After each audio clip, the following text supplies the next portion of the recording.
Hello everyone, welcome to class 4 of MF 507.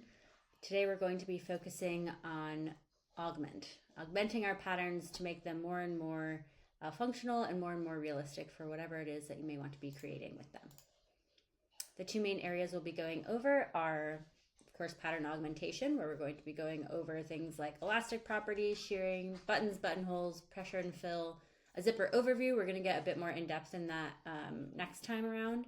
And then very basic piping and binding. And then the second portion will be around fold angles and pleats, being able to add in folding, direction and strength, basic and box pleats, and then how you can do a lot more with those. So let's head over to CLO. I've just opened file class 4 experiment 1 elastic. And this is the file that you'll have when it opens. So here I have an avatar in this file now, so it won't fall on the ground when you open it. So what we're going to be focusing on today is elastic properties to start off. So I moved myself out of the way because we're going to be working down here in this box for the most part. So on this, very basically, we're going to start off with just clicking on an internal line. So we're going to hit edit pattern. And actually, we're going to try to select this pattern that's in between the bodice and the skirt. So I'm going to select this front waist and this back waist. And because this is, again, a symmetrical pattern, it's selecting both of the front waist pieces and both of the back waist pieces. In the property editor, there's, again, all of this info. Right now, we're going to be focusing in this section right here under selected line. So right now the lines are yellow where you've selected them. The symmetrical pattern is blue. And when we apply elastic, it's going to turn green. So any green line that you have in your pattern, you'll know that there's elastic applied to it. So if we just check this box for those two lines, there you go, and click out of it, you can see that it has turned green. So in here, there are a lot of properties that you can change about your elastic and about how it visually looks. The strength is quite literally how strong the elastic is. So like how dense it's woven, how tight it is. And so it's set to 10 as just the default for CLO. The ratio is also set to 80 in default, which is, again, quite literally the length of elastic to the length of the line. So if you have a line that's 100 centimeters long, the elastic would be 80 centimeters. So if you increase or decrease that ratio, it'll increase or decrease the amount of elastic that you're adding to it. So I'll simulate this in a moment and we can see that a bit more literally. And then in here, it also, we're going to go in a little bit more onto these segment lengths and total inches as we go. But so I've turned on the elastic. Just using the basic default settings, we're going to just hit simulate, either this button or press the spacebar. And you can see that it has brought it in, and now this has a slightly elasticated waist. So if we want to, if we want to edit this, we're going to play with a few different ways that you can change this. So let's say that the strength is 25. Let's see how that changes it. On the waist, it doesn't change too much because there's a body that is underneath it and is stopping it from pulling in. If you change the ratio, however, you'll be able to see that a little bit more. So like, let's say we put it to 100, and now it basically is like the elastic is exactly the same length as that seam. So it's 1 for 1, there's no more elastic.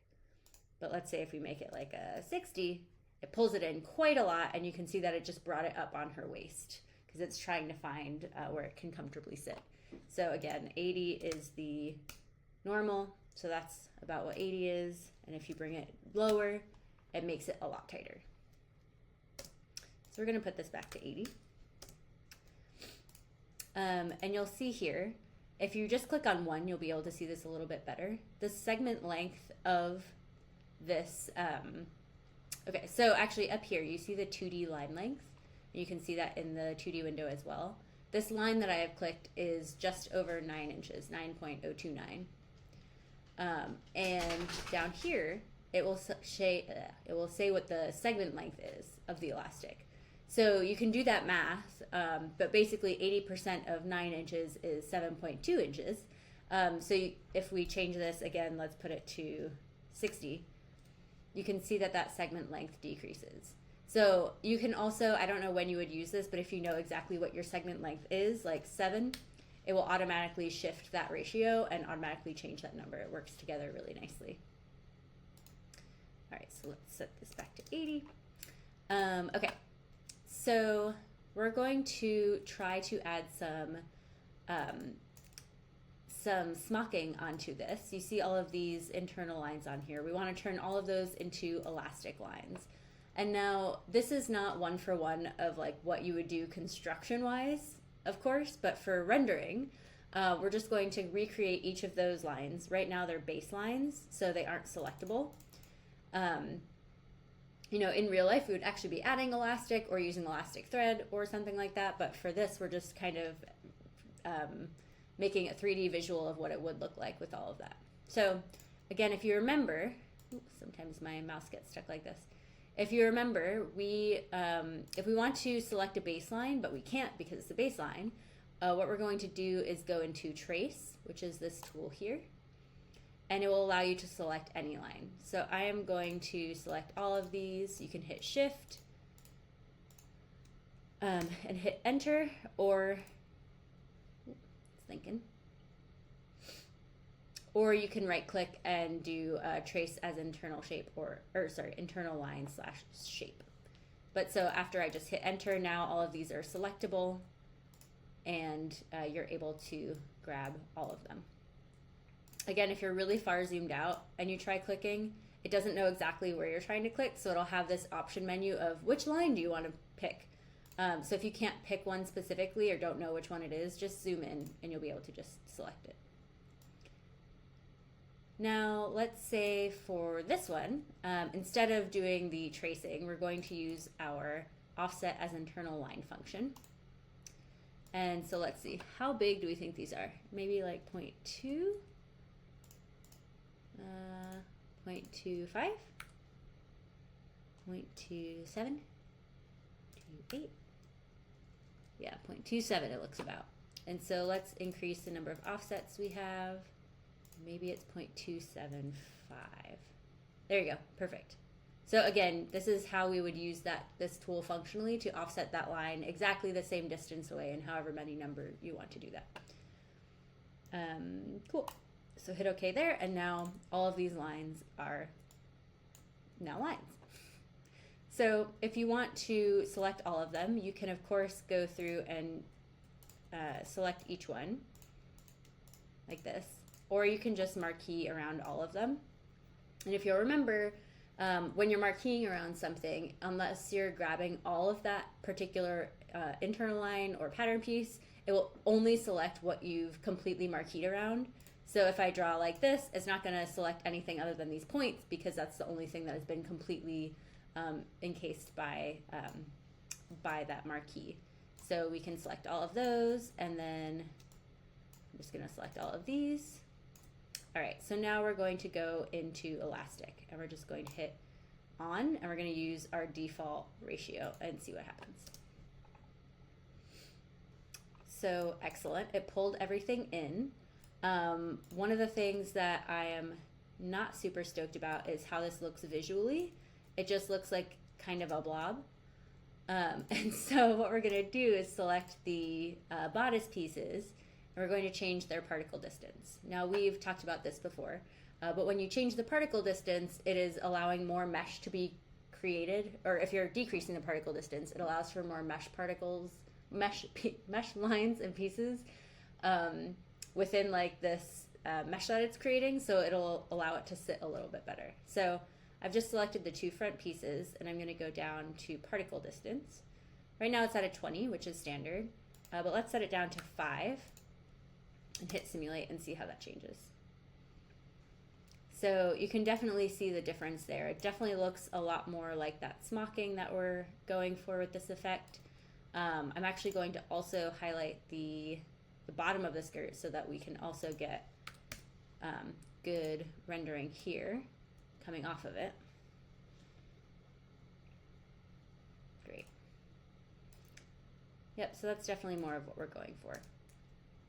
And now let's just play with the ratio. Maybe let's make it a little bit stronger. We'll do 25 and see how that looks. Didn't change it too much. That's fine. It's always playing around and seeing what works.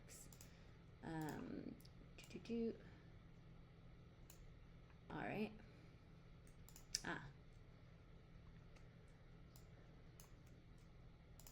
Actually, I'm going to be using my transform tool to select so that it doesn't select internal lines as well. So put this just back to 20, I think it was, and we'll decrease the ratio to 70 and hit simulate. Ooh, that definitely did something. Yeah. Great. Okay, so let me just put this back to 80.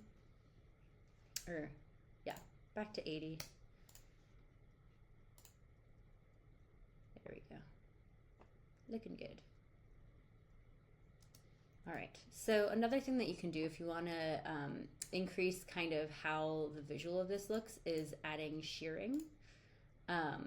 So if you just click on one of these lines, let's click on this top one.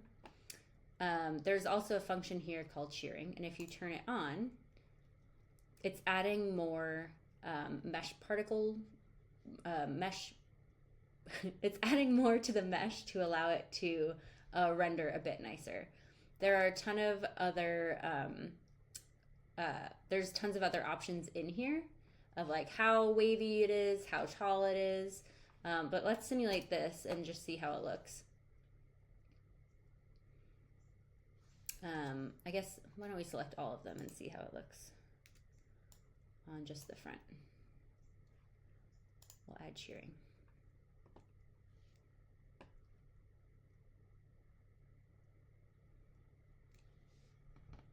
It takes a lot of processing power, so I usually don't do this kind of function until the very end, after everything I've done that I want to is done, so that every time you render or move something, it isn't taking forever. See, now you can see that all of these extra mesh particles have been added, because before I hit simulate, it's just a bit more jagged. So let's see, I may have added too much. We may have to take it back down.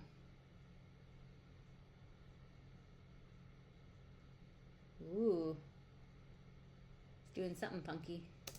It looks like it's kind of highlighting the center front as well. Let me just check that. Maybe not. All right, instead of doing all of these, I'm just gonna highlight a few.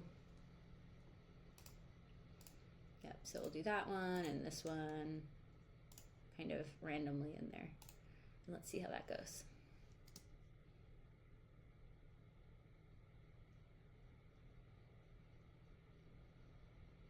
There we go. And you can see where we've applied it. It just looks a lot finer rather than like over here where it's quite open. You can start seeing that really come through. And if we go to the mesh, wow, here you can see what is happening.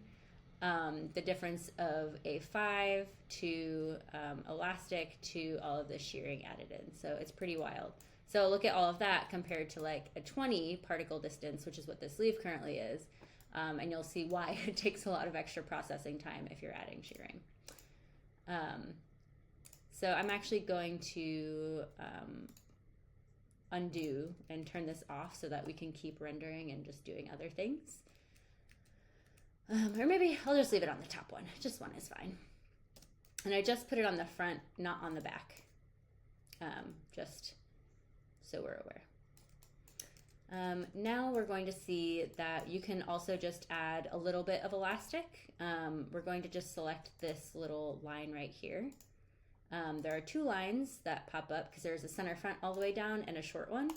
And if you click on it, you're not exactly sure if that's the right one. You can look over to the 3D window and see, ah, yes, my short line has been selected because it's yellow. So if we add elastic on this and just do the basic and hit simulate, it brings it in. A nice little gather right there. So for any like kind of voluminous skirts or gathers, you'll definitely be using a lot of elastic. And now let's do an example on the sleeve. We're going to use this trace function again and highlight both of these. And we're going to trace as an internal line. Now let's do elastic on both. See how that comes together.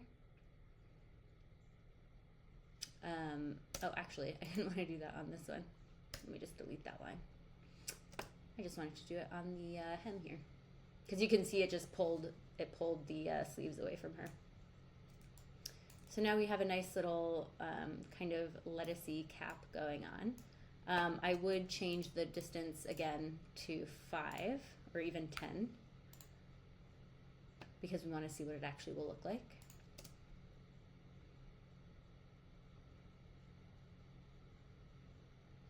There we go. So we've got a nice little cap ruching on her. And now the other thing that I always like to show, I may have mentioned it in a previous video, is you can also use elastic in the opposite way, where you can stretch. So if you want to make a very like lettucey, waffly hem, you can apply elastic and then change the ratio, where instead of 80% where it's shrinking, you can make it like 125%. So now if you hit simulate, oh, well, I should select the back as well. So let me just do that quick. Elastic, 125. And now you simulate, you can see that it is indeed pushing out the edges and making it quite lettucey. This is taking a little bit to render just because I have a lot of info going on right now, but we'll just give it a second. Or maybe I can turn the sleeves back to 20.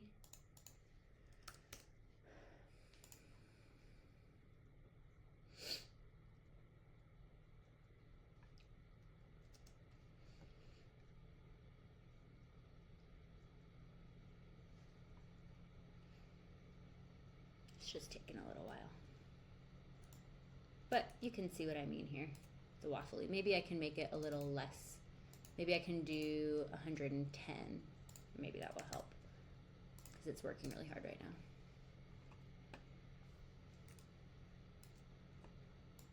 Just give it a minute to relay itself out. And you can see that that lettuce hem is still here. But again, because I have a particle distance of 5, it's just taking a long time. But there you go. That is our practical demo on elastic. And now we are going to head over into buttons.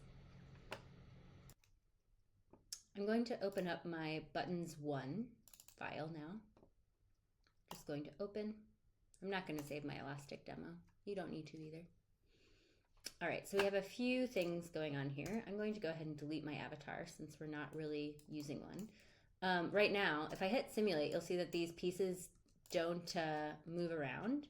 And that's because they are frozen in space using something that we're going to talk about in either this demo or another one. But there's a way that you can freeze things in the air so that you can just practice without an avatar having to be around. So now we're going to be talking about buttons. And with buttons, there's a ton of different functions that you can use, which are great. We're going to be focusing on these 3 buttons right here. They're in the 3D window. So the first is select move. The second is button. And if you hover over, there's also buttonhole. And then at the bottom of those 3 is fasten button. So very simply, if you click on a button and you click on a 3D window, it places a button. And you can see that the button mirrors it in the 2D window, as well as this little circle with a cross in it. You can be a bit more precise about where you want to place a button. If you use your select and move tool, you can just move it around, of course, but you can also, right click and say you want to move it 2 inches to the right, to the left, whatever you want. Now, if you want to add a buttonhole, it is the same exact thing, where you click and it creates a buttonhole, and you can see it on the side over here. The nice thing also to point out is that the button tool works, you can only access it in the 3D window, but it still works in the 2D window. So if I wanted to be even more precise about placement, I can just hover in the 2D window and you see these numbers and kind of a grid that will help you with placement. And then you can, well, I'm not moving it, so I wouldn't place that there. I would just follow where I wanted them placed and place. Another thing that we can do is if we go to the select tool, we can click on a button. And let's say you want to mirror this onto the other side as a buttonhole. If you right click, there's a ton of options that come up, but we can either duplicate this to the symmetric pattern if you have a snap or something and you want it on both sides, or you can duplicate as a buttonhole to the symmetric pattern and it will duplicate it. And again, you can see it in the 2D and 3D window. You can also turn on and off the button and buttonhole features in the trim display. Let's look at more things that you can do if you right click. Let's see, you can deactivate it. If you deactivate a button when you simulate, you can just move your garment through that button. It just pretends it isn't there, which is great. And then you can also, let's see, you can convert a button to a buttonhole. So if you have something placed where you want it and you wanted it to be a buttonhole rather than a button, that's how you would do that.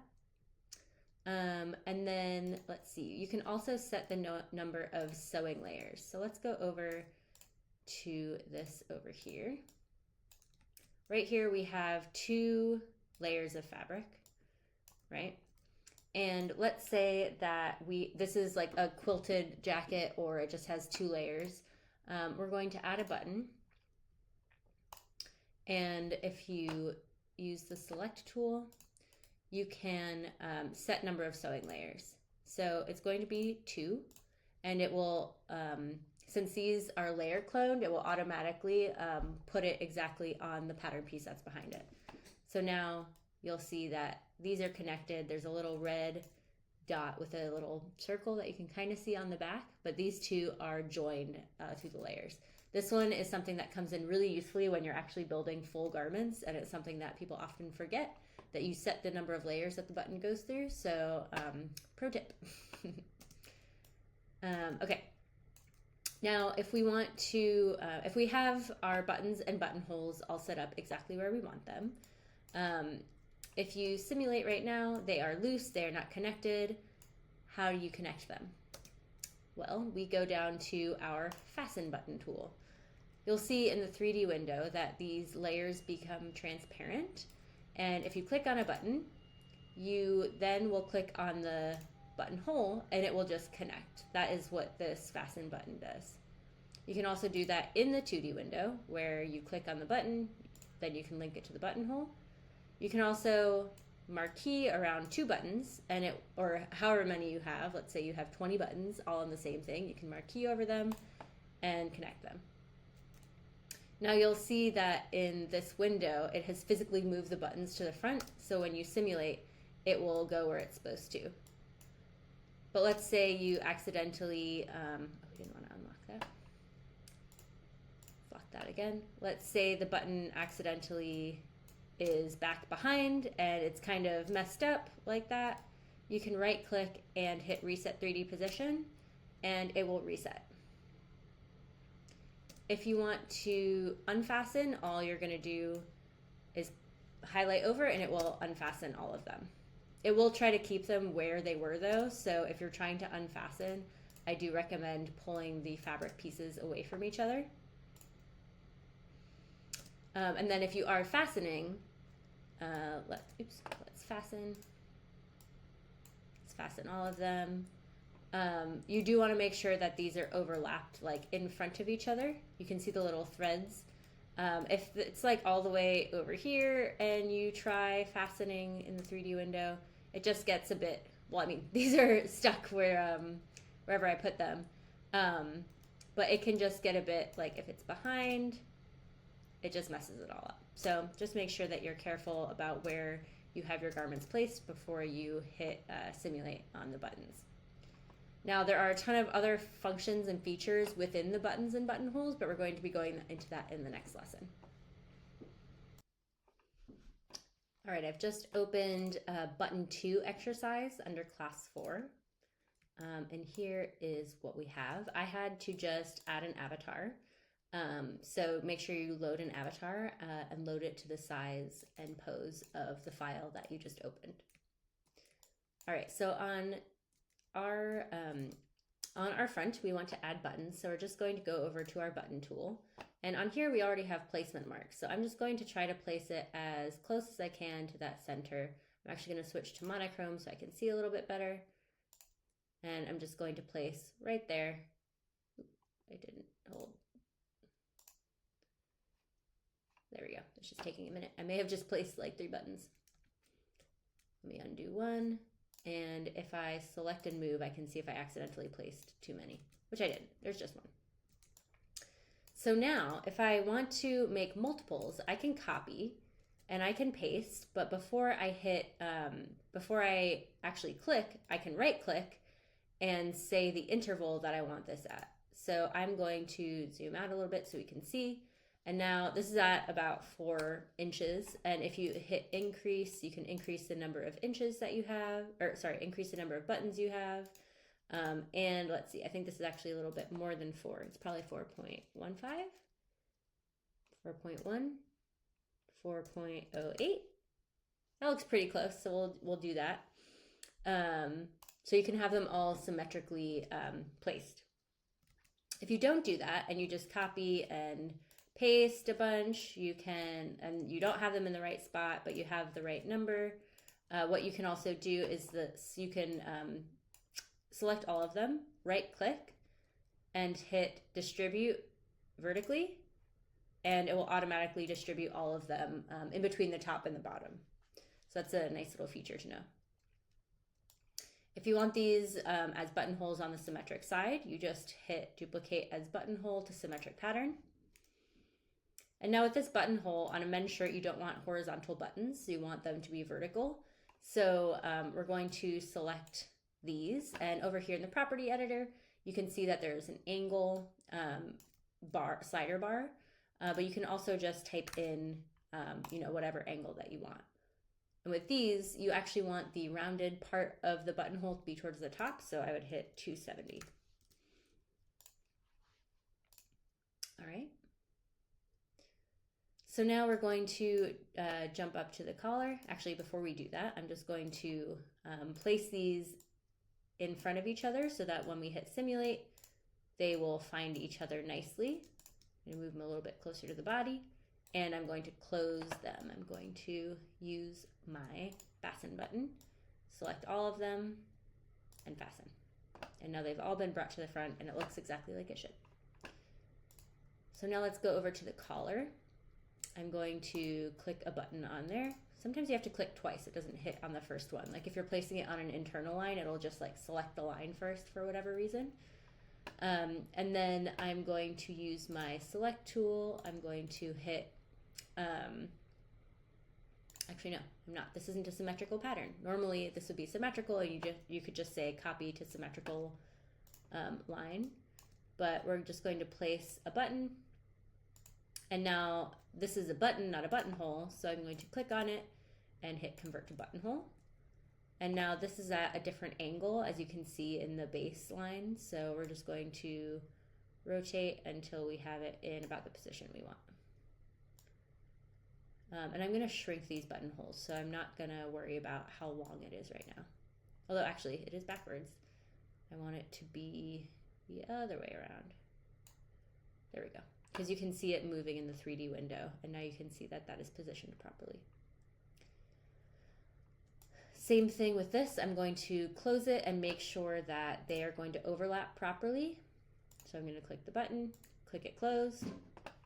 And if you click on this pattern piece and scroll all the way down, you can change the offset. So we're making the offset smaller, and then we're just going to bring it so that it will close on top of each other. And we want it just a little bit smaller. I think that's close enough because we want it to stay on his neck. There we go. All right, now we're going to hop over to the cuffs. Again, just going to place a button here. And we're going to add our buttonhole. You can either go to the buttonhole function or just convert to buttonhole. It doesn't really ever make too much of a difference. And you can see it popping up here. Oops, I'm on the wrong side. Popping up here as we go. And same thing with this. You're going to want to decrease the offset so that they'll overlap onto each other, and just move the piece around so that it will still fit around the wrist. So with such a small piece like this, you might not get it perfect, but as long as it's close enough, I'd say you're in a good spot. So we're going to close this. There we go. And then we're going to use our select tool for both of these. I just clicked and marqueed around both, and I'm going to hit duplicate to symmetric pattern. And now it's duplicated the exact same thing on the other side. And again, we're just going to move this around so that it fits around him nicely.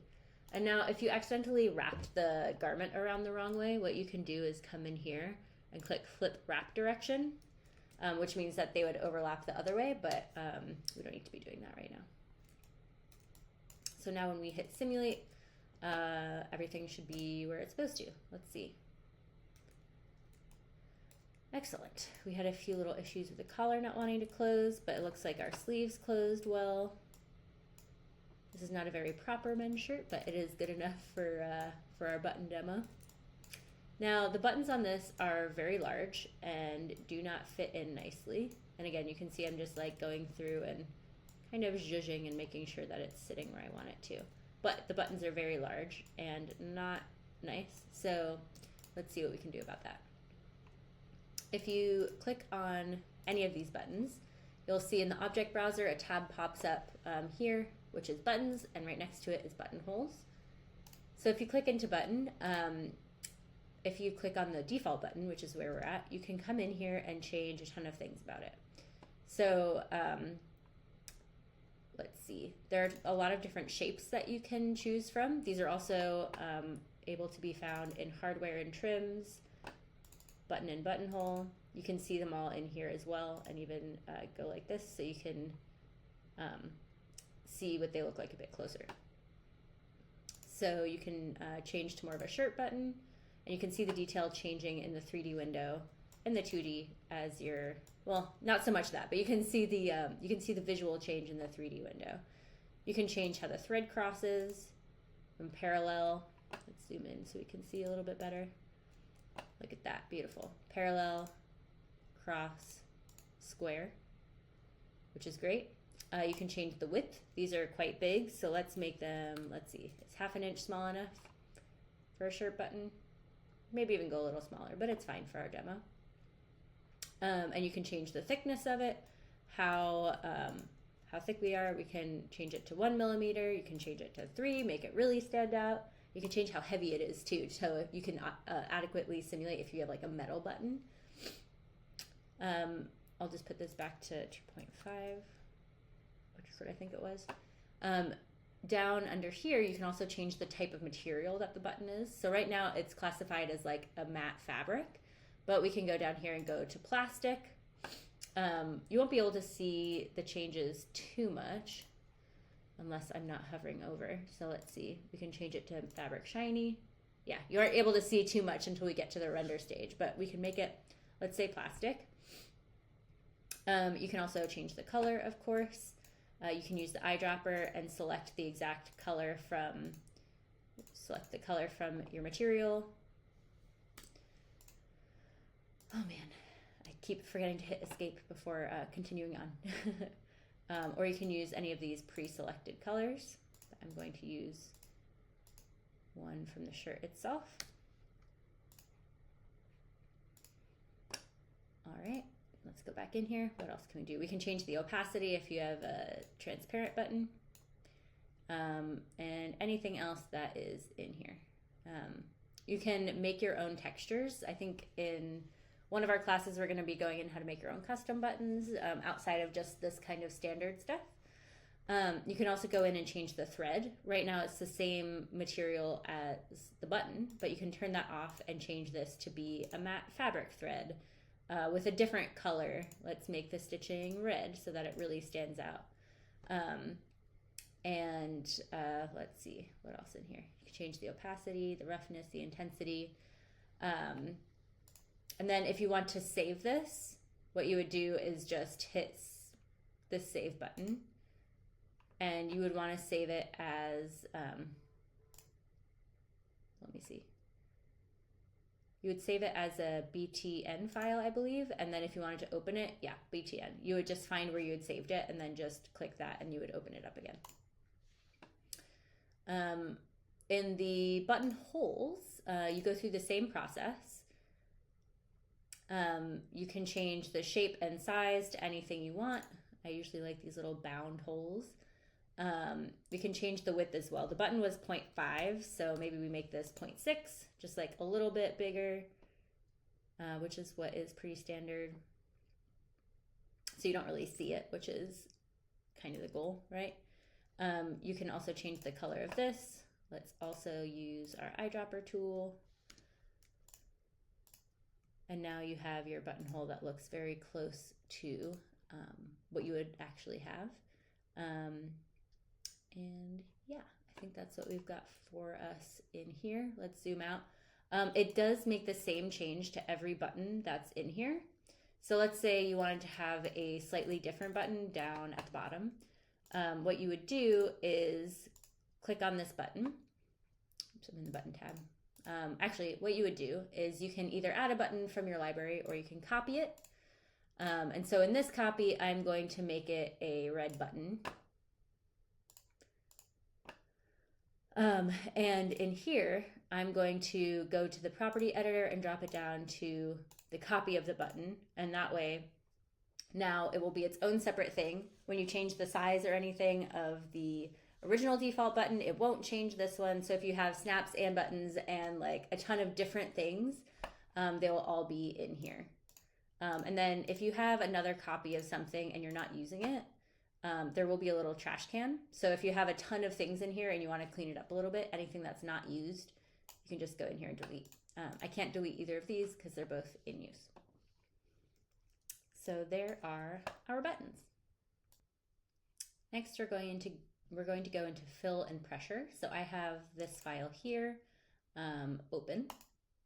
I also added an avatar to this file, so make sure you have an avatar loaded. And for fill and pressure, we're mainly going to be using this tool here, fill.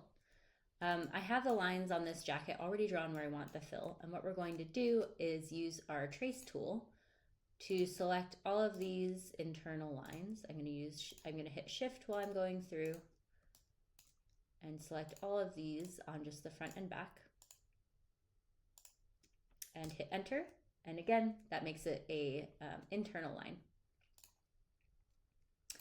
Now for these, actually no, on the sleeves, we're going to make a diamond quilted pattern. So we're just going to make our own internal line using our internal polygon tool. I'm just going to make a 45-degree line. I'm going to click on that and hit, what am I hitting? Offset as internal line. So let's say I want to make this a 2-inch diamond quilt. I'm going to extend it on both sides and just increase my number until it hits the end. Okay, but we're going to just extend, no, we're going to extend to the pattern outline and hit OK. So now the ones that are completely off, I'm going to select and delete. Okay, and then if you want to, make this a mirrored diamond, you're going to select all of these. I'm actually going to use this. I'm going to draw a box around the outside, or what you could do is select all of them. I should have done a wider fill, because if I was just trying to marquee around the whole thing, it is going to select the whole pattern piece. So I'm going to hit copy, Command C, and then I'm going to right click and hit mirror paste. And we're going to place it just generally around where you want it to be.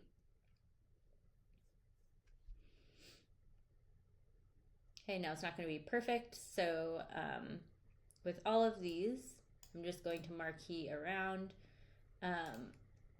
with this. And let me see, I'm actually going to lock the pattern outline. That is what I was missing. I need to lock the outline of this pattern so that I can just marquee around these without selecting the entire pattern. And we're going to go to extend and trim to pattern outline. And we're going to delete this extra one, but now we have lines going all the way across.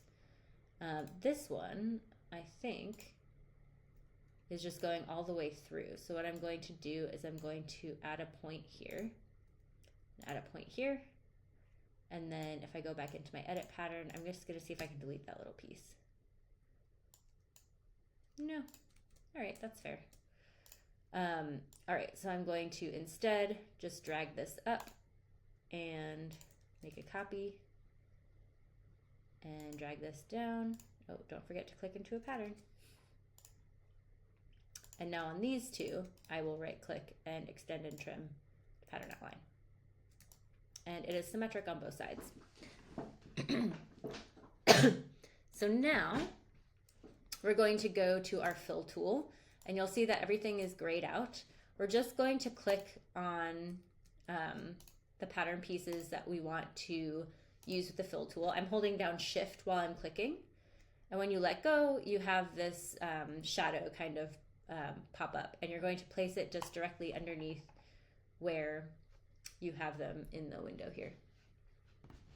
So now it duplicates every pattern, it duplicates every internal line that you have in there. And now if you just hover over, sorry, it's being slow. If you hover over these three, it'll show you what the properties are. So there are 4 options that are preset in here. We can change whatever we want. The quilting distance, realistic quilting line, that makes your quilting, it makes your computer slow down a ton. So we aren't going to click on that right now. But let's see what it looks like. Oh, failed to calculate fail volume. I probably did not calculate that properly.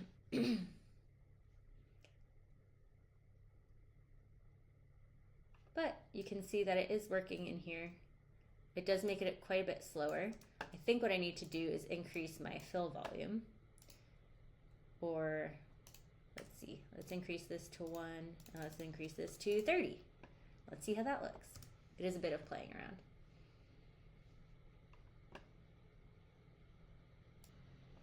I totally messed that up. The quilting distance is the length in between these 2 lines. So what we need to do is find that length, because I don't know it off the top of my head. So you can go into this point of measure tool, which we haven't really used quite yet, but go in here and you're just going to double click. This window will pop up and it will show you that the distance is 8.61. So now we go back into the fill tool. We put 8.61. And you're going to want the widest part of, you're going to want the widest part that you have. If they're all different, just use the widest number. So now you can see that that is a bit more accurate to what I was trying to do. Okay. So now let's go back into our, let's unlock. We're going to go back into our sleeves. So we want to, we're going to do this a little bit differently. We're not going to use fill. What we're going to do is select both of them and hit layer clone under. And now it is going to generate an exact replica underneath. And when you do that with internal lines, it automatically stitches them together. So if I turn off the internal lines, you can see that this is seen as a stitch line. So it doesn't really have the qualities of fill. So let's see if we can add that in with pressure. So with any, here, let's select both of these again.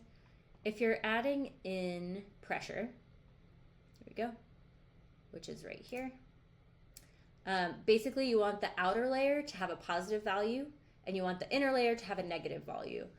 A positive layer is going away from the skin, and a negative value is going towards the skin. So let's make this a positive value of 10 on the front layer, and on the bottom layer, just marking around both of them, we're going to make this equal and opposite of negative 10. Okay? And so now when we simulate, it should show a little bit more. Here we go. You can see our fill coming up. Look at that, very nice. It is a little slow again, but it's looking good. Another thing you can do to just help with your the visual is, again, I'm going to lock all these outlines, and just on the outside, I'm going to add just a tiny bit of elastic, and it's going to just pull in a little bit to make it look a little bit more authentic. We're just going to make the ratio like 95, just for the internal lines, just on the outer side. We're going to simulate. You'll see that that's pulling it in even more and making it look even more bubbly quilted.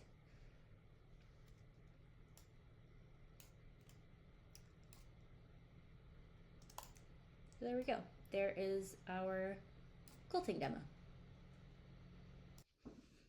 Next, we're going to be talking about zippers, binding, and piping. And for that, I'm just going to make my own garment file. We're going to go into garment, and we should all just have a basic t-shirt that has been, that is in just our basic library. So I'm going to open that. Oops, there we go. Okay, so you can just use whatever t-shirt file you have on hand. We're going to just kind of make this as we go along, so we get more practice instead of me just giving you more files. So for this, we're going to want to add a center front zipper and a center back zipper. So what I'm going to do is I'm going to click on the center front, and I am going to cut and sew.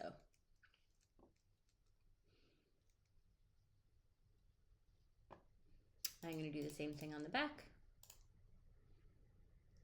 We're going to simulate, and then I'm actually going to delete this sewing line because I'm going to add a zipper in there. And then I'm also going to delete this sewing line. Oh no, actually, this is something that needs to be cut. So you can just cut, you don't necessarily have to sew. All right, so if we're going to add a zipper, we're going to start by just adding it on one panel piece, and then I'll show you how you can add it on two. So here we have two buttons for zipper, edit zipper, and zipper. So if we click on zipper, you'll see that in the 3D window, we now have a zipper feature on our mouse. And you can see that there are little dotted lines all over our garment. And when I hover over something with a dotted line, a little blue dot pops up, which means that is somewhere you can place a zipper. You'll see that in the 2D window, we can also hover our mouse on certain areas and it'll turn blue. So let's say that I want to make a zipper just from under the neck collar down to the hem. So you click and you start dragging. I'm not actually holding the mouse right now, I'm just moving the mouse. And then when you're done, you're going to click and hit enter.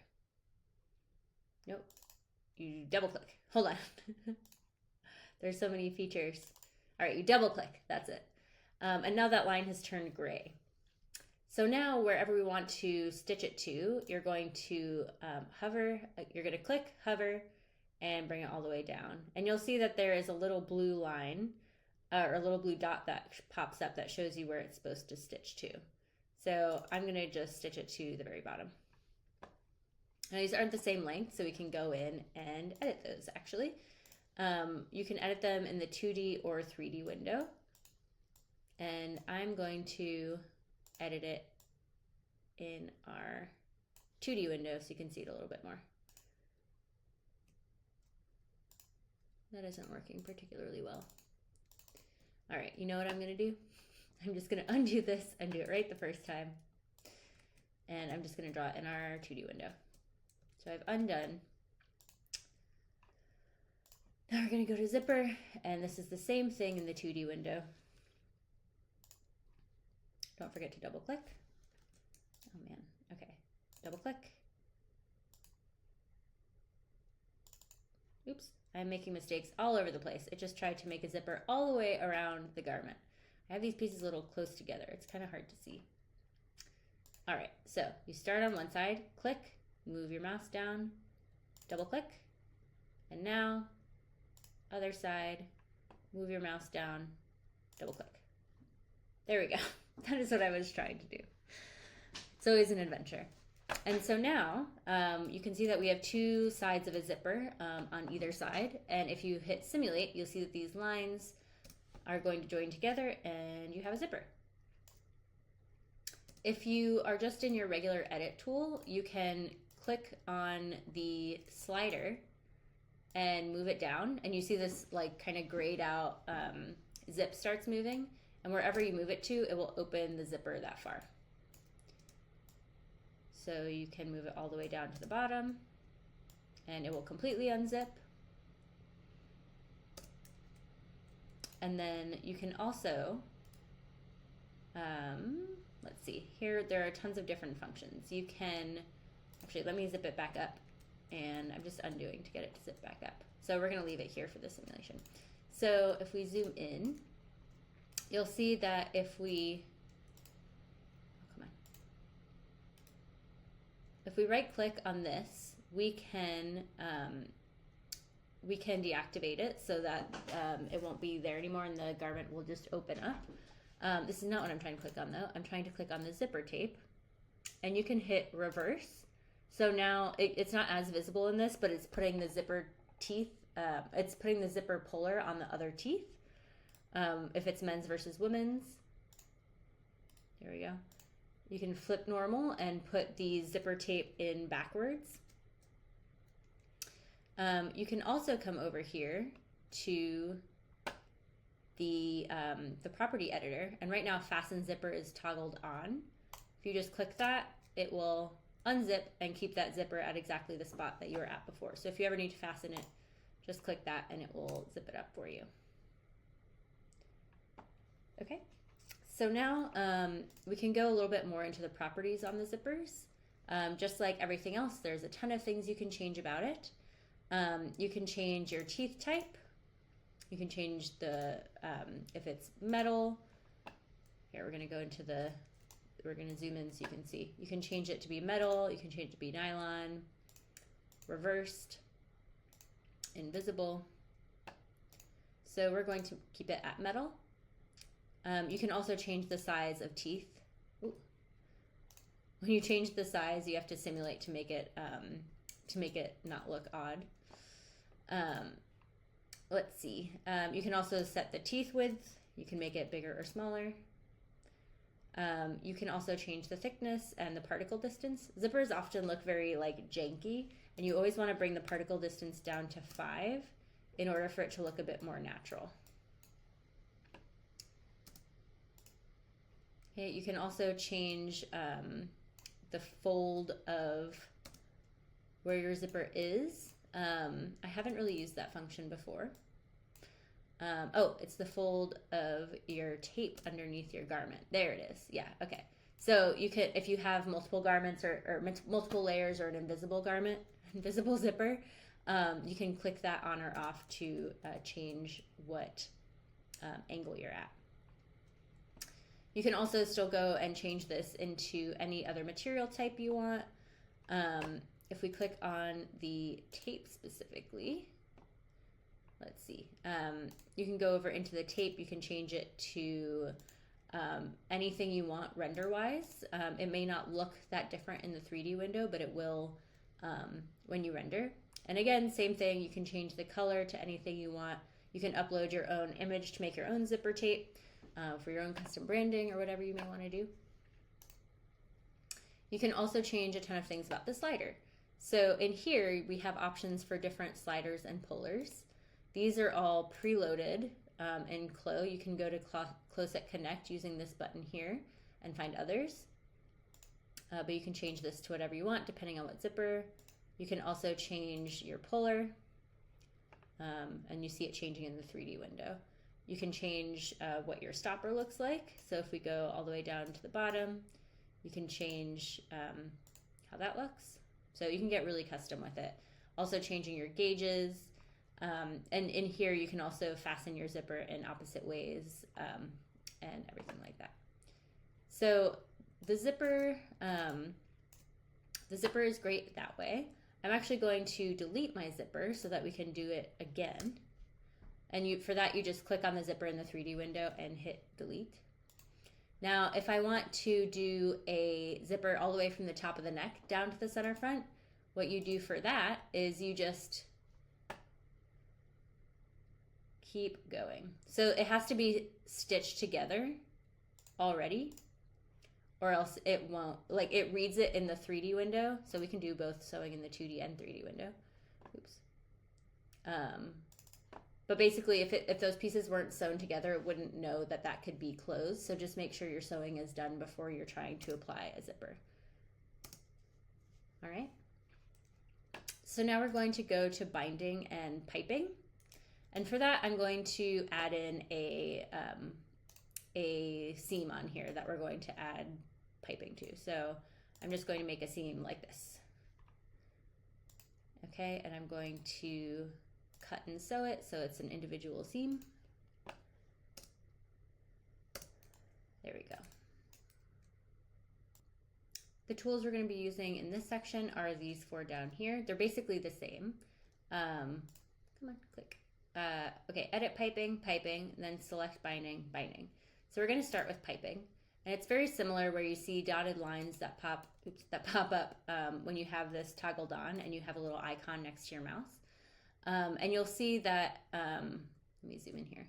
You'll see that on the 2D window, I can only stitch on seams, and you'll see that as I'm moving this around, it's sewing on both seams in the 2D window.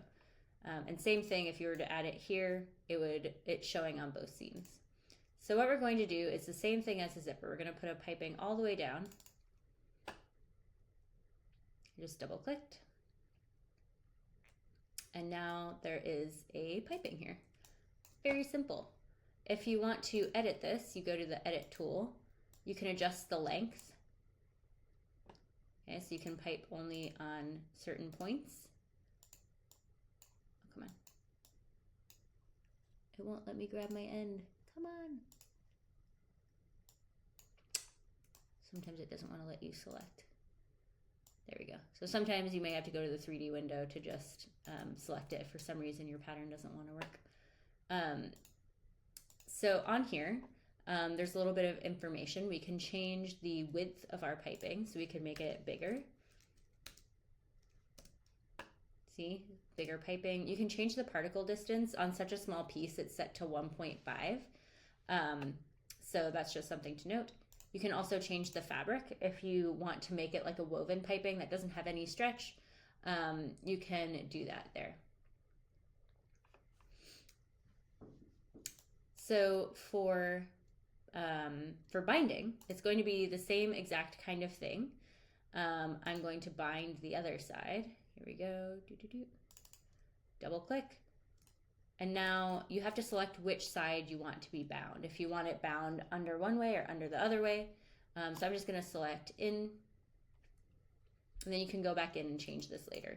But you'll see that I added a little top stitch on here. It's kind of grayed out on the 2D window. But we can go in here and select this. You can try to select it. And in here, there's tons of things that you can change. So it's automatically set to under, but you can switch it to over and bring the binding up on top. So if you want to add that binding layer on top, you can set the width, of course. Let's change it to half. There we go. You can change the length as well. So like if you want it to kind of pull it in, if you change the length to 90, it should pull it in a bit. Did it do that? Yeah, it did. So you can put like a little bit of extra like scrunch in there. We're going to keep it as that though. Let's see. You can change the fabric again. You can change the grain. So it's on the bias, which helps move it around curves. But if you change the grain, that can also like just kind of mess with the drape. So just make sure you can play with that. You can also add top stitching on here automatically. We haven't really done top stitching yet, so we'll go into that in another class, but you can add that on here. And then we have sewing type. We're going to keep it as turned. We wouldn't really mess with that.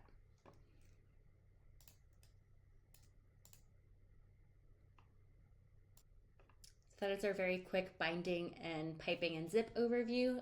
It's very functional. You can get in there and just try it out yourself. But for now, we're going to pause on this and move over to angles and pleats. All right, moving into pleats and folding. I just opened this file, Fold and Pleats 1. I have this open here, no avatar in the window.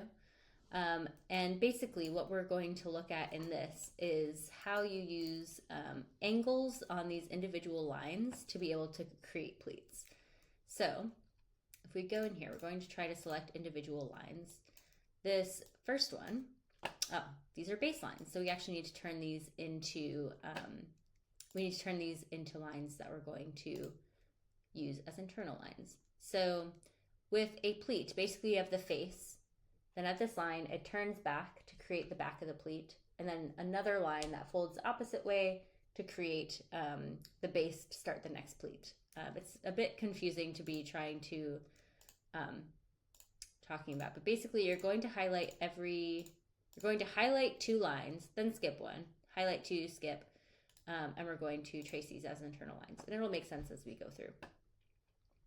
So basically, this first line, the internal line, we're going to set the fold angle to 0, which means that instead of being flat, it's going to fold this way. It's going to close it where the outside of the fold is pointing towards you. Okay, and then this one, we are going to do the opposite way. We're going to hit 360, and that's going to fold the opposite way. So now when you hit simulate, you can see what I mean by that. So this first line, we set to 0. So it folds with the outside of the fold kind of facing towards you. And then with 360, it folds the opposite way with the fold away from you. I don't know if there's a better way to explain that, but that's what's worked so far in my mind. And then for the next line, we're skipping that because we need to keep it at 180, and that's what it currently is at. So now we're going to do the same thing a couple times.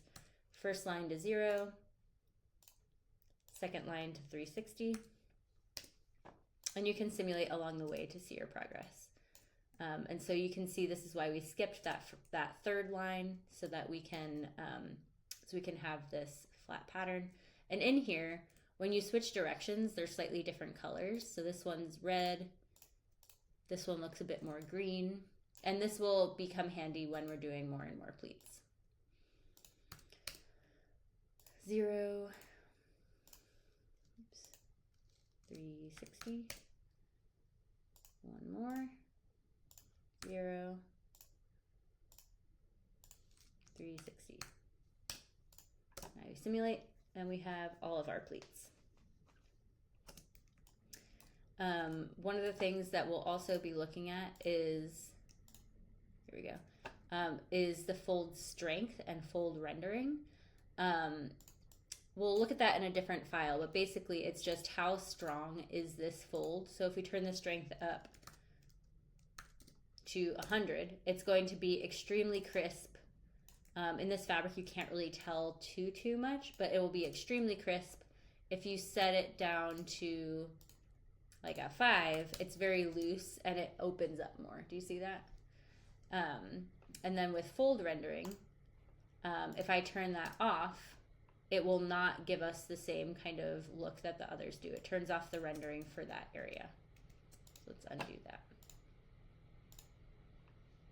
Okay, and then, yeah, these are other things that we aren't going to use right now, but have looked at with elastic and shearing and all of that. So that's our basic pleating. So now we're going to open up file fold and pleat 2. I'm not going to save this. All right.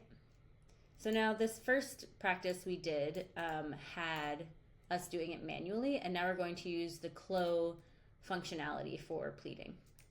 So there are 3 examples here. One is a knife pleat, one is a box pleat, and one is an accordion pleat. The tool that we used for this is over here in the 2D window. It is currently set to, let's see, pleats. So there's pleats, pleats fold, and pleats sewing. So we're going to use pleats fold. And so basically for this, what we're going to do is, oops, I'm going to highlight this piece, go to pleats, and start at one end and go to the other end and double click. So we're going to start with our knife pleats. So we have it set up where there are 2 internal lines per pleat. So that's just going to know that the first one is the first where we'll set 0, the second is the 360, and then it moves on to the next one. If you change that and want to have it something different, you can. You can also change anything about this with the fold angle to make it softer. But I'm just going to hit OK, and we're going to see how that worked. That is like, it's seemingly the simplest thing. This always like blows my mind a little bit. It kind of, I've messed it up so many times over the years. But so we're going to try this for all of them. We're going to do box pleats. I'm just going to hit OK, and we can see what the default is. So there you can see the difference between a knife and a box pleat, where instead of going 0, 360, 180, you're doing, hold on, what are you doing? You're doing 360, 0, 180, 360, 0, 180, 0, 360. Oh my gosh. I think you get the point. And then we're going to do this for the last one as accordion. Simulate. So it seems easy.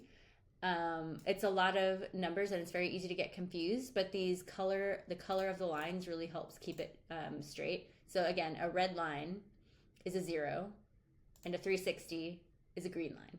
And if it has no color or is just like a regular internal line, then that's a 180, which is just flat. All right, now we're going to go into file number 3. All right, and so with this one, we're going to manually sew these pleats. Let me just double check that they are set up properly. They are not. So we're going to use our pleats tool. We're going to hit OK and simulate.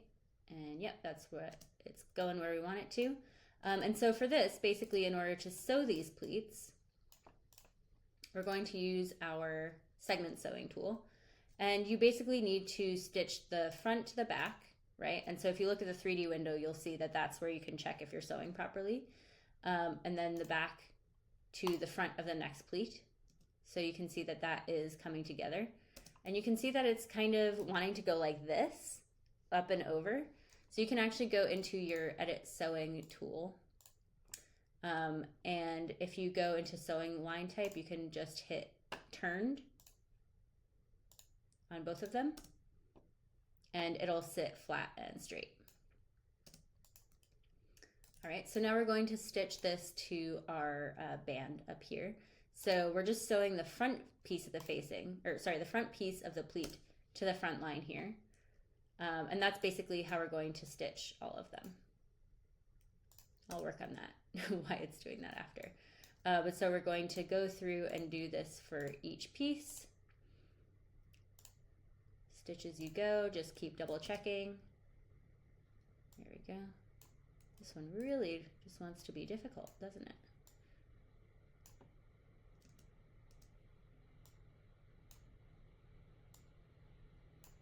There we go. All right, so I'm gonna keep doing this for all of them. Stitch, stitch, stitch, stitch, stitch, stitch. And for all of the ones that you do, you're going to want to hit it to be turned. So I'm going to highlight all of them, make sure I hit turned.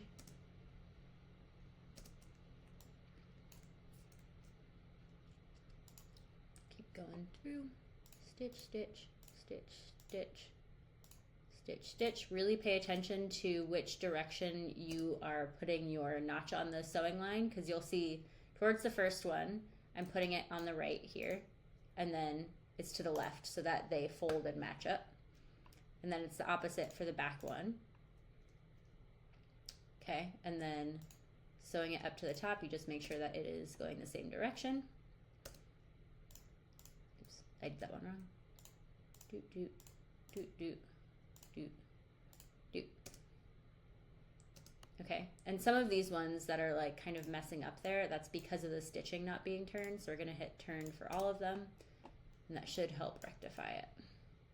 Sometimes you need to go through and just like pull it back. Come on, there you go. So now you can see that is quite a manual process for sewing all of your pleats. Okay, now we're going to do this again. I'm going to delete, actually I'm just going to open this file again.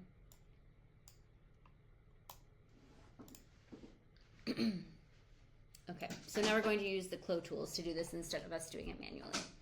So we're going to start with the pleats folding again. We're going to keep with the knife pleats because that's what we're doing. Again, just making sure it's going the right way. I just half simulated for a second. And now we go down into pleats sewing. So for this, it gives you instructions. Click the start and end points of a line to sew with the pleats pattern, or press enter to sew pleats pattern only. So it's kind of like the free sewing tool, where you're going to click, move your mouse, and click at the piece that you're sewing to. And then you're going to bring out and do the same thing at the bottom. And you can kind of see that this is showing you what it's going to be doing. If you hit simulate, it will all go. If you, before you simulate, you click on the pattern and hit strengthen, it'll just help make sure that that all goes together quite nicely. And then you can unstrengthen after. This one just really likes having a little bit of extra space in here. There we go. So again, the CLO tool is very easy when you're trying to do more complicated patterns or different types of pleats. It can just like mess with you a little bit. But so now we're going to put this into practice. We're going to open Folds and Pleats 4.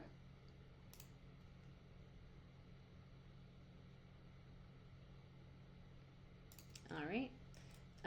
Okay, so I don't think we have an avatar loaded in here, so we just want to make sure that we get an avatar in.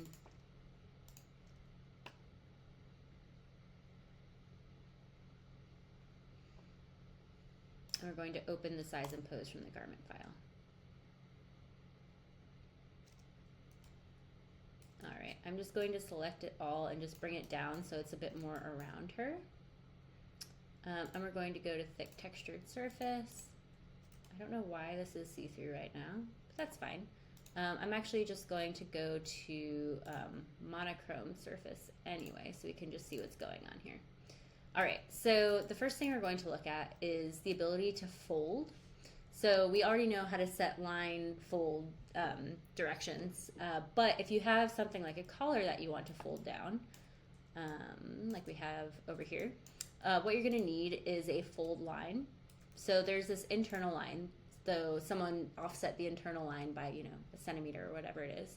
Then you can go here into this fold arrangement tool, click on that, and you see all of these seam lines pop up.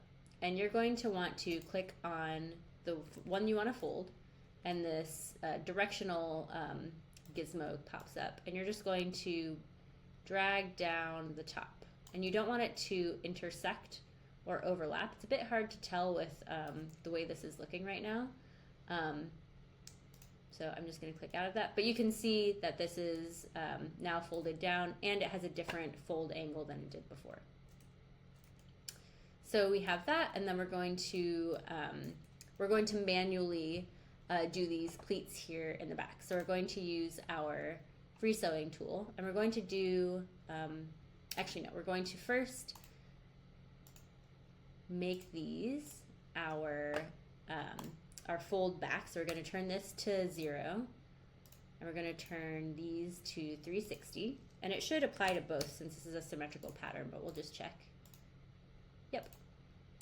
Okay, so now we'll use our free sewing tool, and we are going to sew this to this, right? And we're going to do the same thing down here.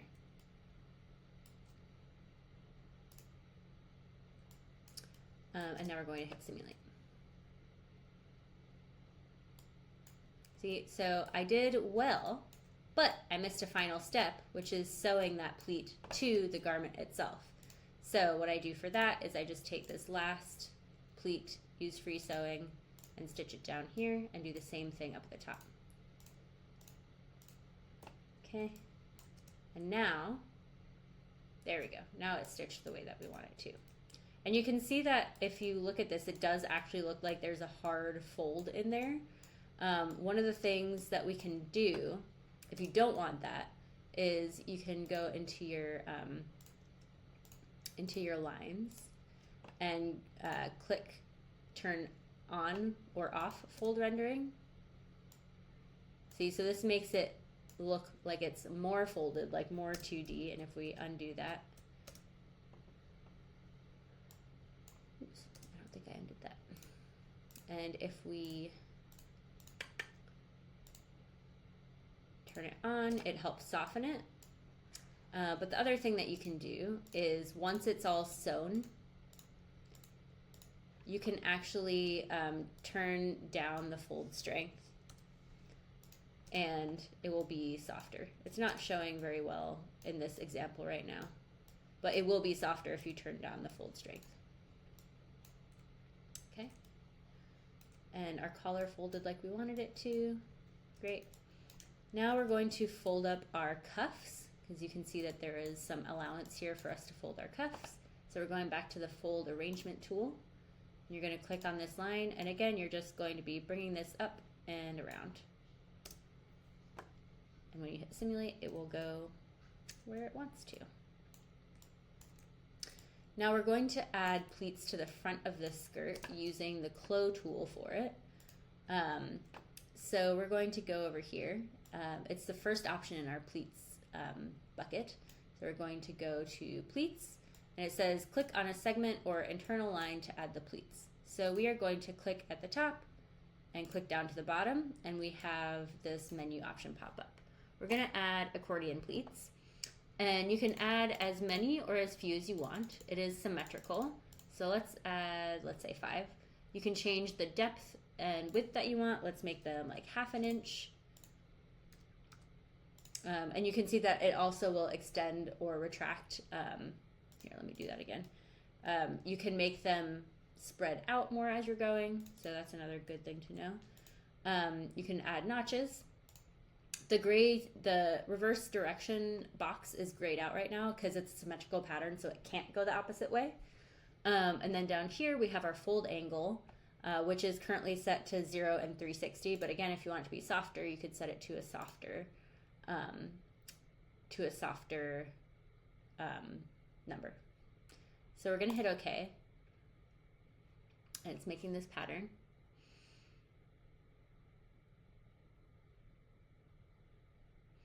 And now it is going to look absolutely wild if we rendered it right now. So what we're going to do is right click and hit reset 3D arrangement. And now we're going to hit simulate. And you can see that it's all coming together. Here we go. And you have some beautiful accordion pleats. So there we go. Hopefully you understand how to use pleats now. It's a lot of fun to mess around with doing men's cuffs with little details. There's a ton of fun things you can do. So continue exploring how to augment your patterns.